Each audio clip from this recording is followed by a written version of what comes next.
ഭിന്നശേഷി ദിനാചരണത്തിന്റെ ഭാഗമായി ഏറ്റുമാനൂർ BRCയുടെ നേതൃത്വത്തിൽ വിളംബര റാലി സംഘടിപ്പിച്ചു. ഏറ്റുമാനൂർ പേരൂർ കവലയിലെ ആറാട്ട് മണ്ഡപത്തിന് സമീപത്ത് നിന്നും ആരംഭിച്ച റാലി പാറക്കണ്ടം JCI ഹാളിൽ സമാപിച്ചു.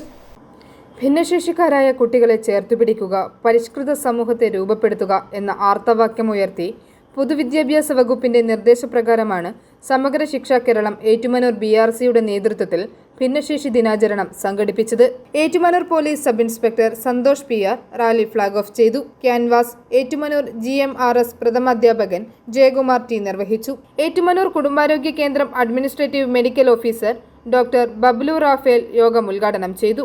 നിങ്ങൾക്കറിയാവുന്നതുപോലെ ഡിസംബർ 3 ഐക്യരാഷ്ട്രസഭയുടെ ആഹ്വാനത്തോടുകൂടി എല്ലാ വർഷവും ഭിന്നശേഷി ദിനമായി ആചരിക്കുകയാണ്. അപ്പോൾ മറ്റുള്ളവരിൽ നിന്ന് വ്യത്യസ്തരാണ്, ഭിന്നരാണ് എന്നതിൻ്റെ പേരിൽ ആരും പുറകിലാവരുത്, ആരെയും പുറകിലാക്കി മറ്റുള്ളവർ മുന്നോട്ട് പോകരുത് എന്നൊരു ചിന്തയാണ് ഈ ഒരു ദിന ആചരണത്തിൻ്റെ പിന്നിലുള്ളത്. ബിനീത് KS അധ്യക്ഷനായിരുന്നു.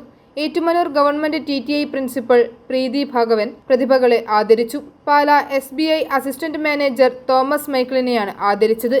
ഏറ്റുമാനൂർ ഗവൺമെന്റ് ഗേൾസ് ഹൈസ്കൂൾ പ്രഥമാധ്യാപകൻ ക്ലമന്റ് MM സമ്മാനദാനം നിർവഹിച്ചു. ഏറ്റുമാനൂർ BRC BPC അനീഷ് നാരായണൻ സ്വാഗതവും BRC special educator Prathibha Treesa James നന്ദിയും രേഖപ്പെടുത്തി.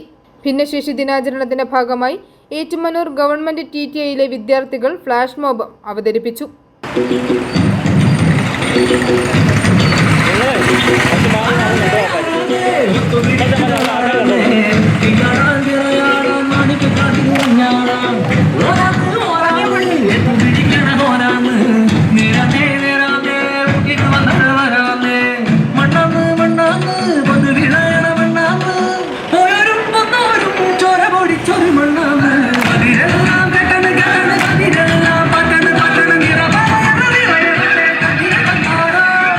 I4A News, Ettumanoor.